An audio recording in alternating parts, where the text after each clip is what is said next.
We have with us someone today who's very familiar to those in the auto industry. He's been away from India, but now he's back. Thomas Kuehl is here taking charge of Nissan in India. It's been a couple of months now, Thomas. You left Skoda 5 years back, and now you're back here. Before we start off, just a quick question. How is it after Skoda and now in Nissan? I'm sure the culture is very different. How is it? First of all, I'm very, very happy to be back in India. As you all know, we know us from the past. It's a little bit a hard case for me because I always loved to be in India. I learned a lot. I was at Skoda, then I was back to Volkswagen. As you know, I had a long time in the Volkswagen group. And it was a difficult decision to leave. But Nissan was also close because it's a Japanese company, customer-centric, and that is really something what I admire, what I always was focused on. And what I really, really like is, number one, the innovation, because there was a front runner for electric cars. With a Leaf, you know, worldwide, we are number one. And for me, the future mobility was always something what I was focusing on. And obviously, you've come in here. It's a bit of a hot potato. You've come to Nissan when things have been very challenging on the dealer front, sales, product. So, what have been your sort of immediate priorities? Because there is a house to get in order, to be honest.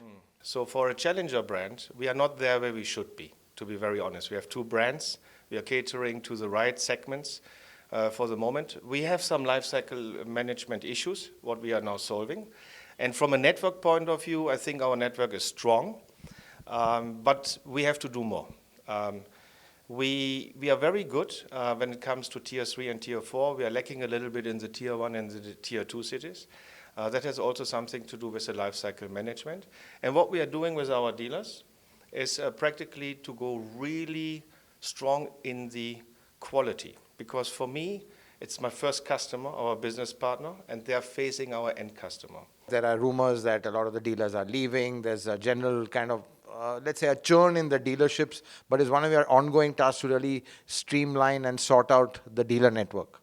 So what we are doing is we are really dealer-centric, I would say. Because without the dealers, you will never have a success in India.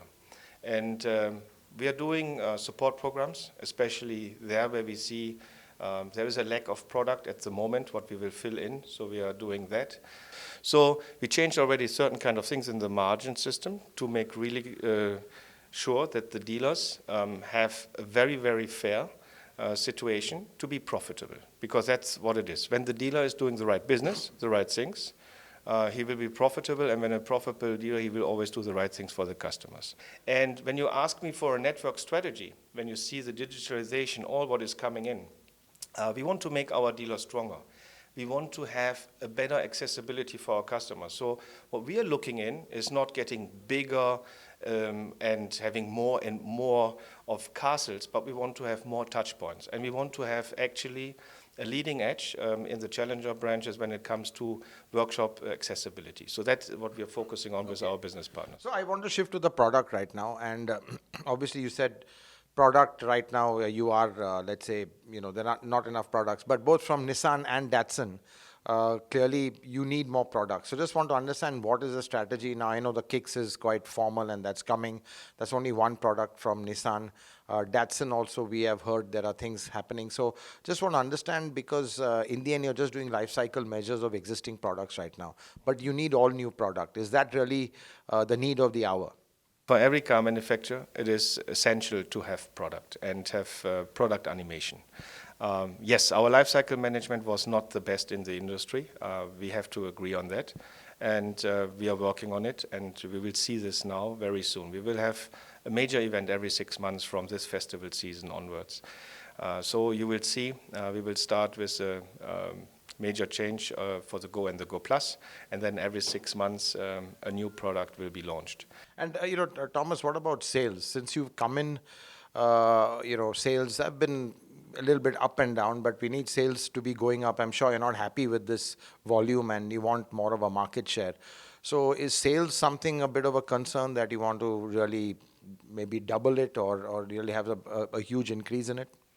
I'm not satisfied with the sales because I think the product and the brand, both brands deserve more. That has also something to do with, at the moment, with the reach what we are having. But nevertheless, there's also good news.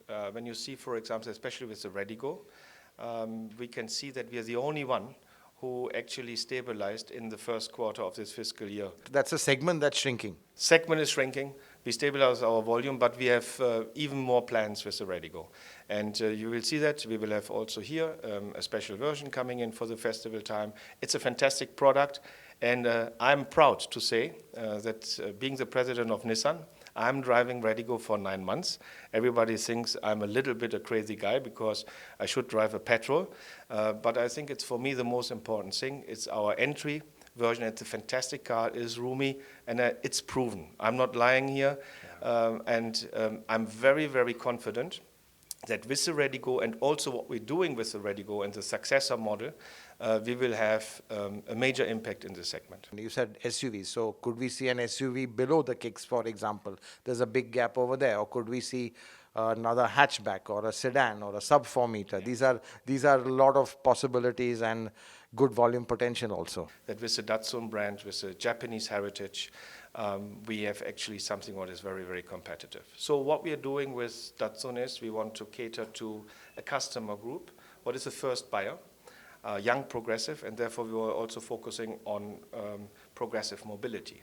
Means what we do there is we want to go everything what is digital, everything what is connected, everything what is a new way how to drive a car, how to buy a car. We want actually to cater into this. And that is practically in the segment all below 1 million INR. Okay? So with Nissan, we want to focus much more in the premium segment, what is above 1 million INR. And yes, you're right.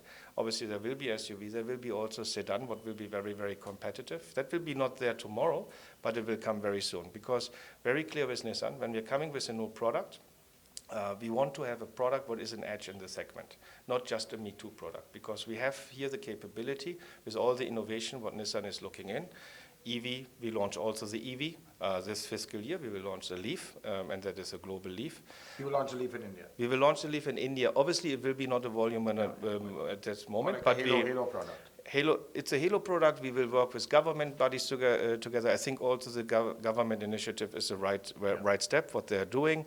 And we will also then have institutional buyers like fleets and so on and so forth, so doing the first step. You were looking at the Note as well. Is there any possibility on that, or that requires a little bit of government, let's say, rethinking on the whole hybrid taxation?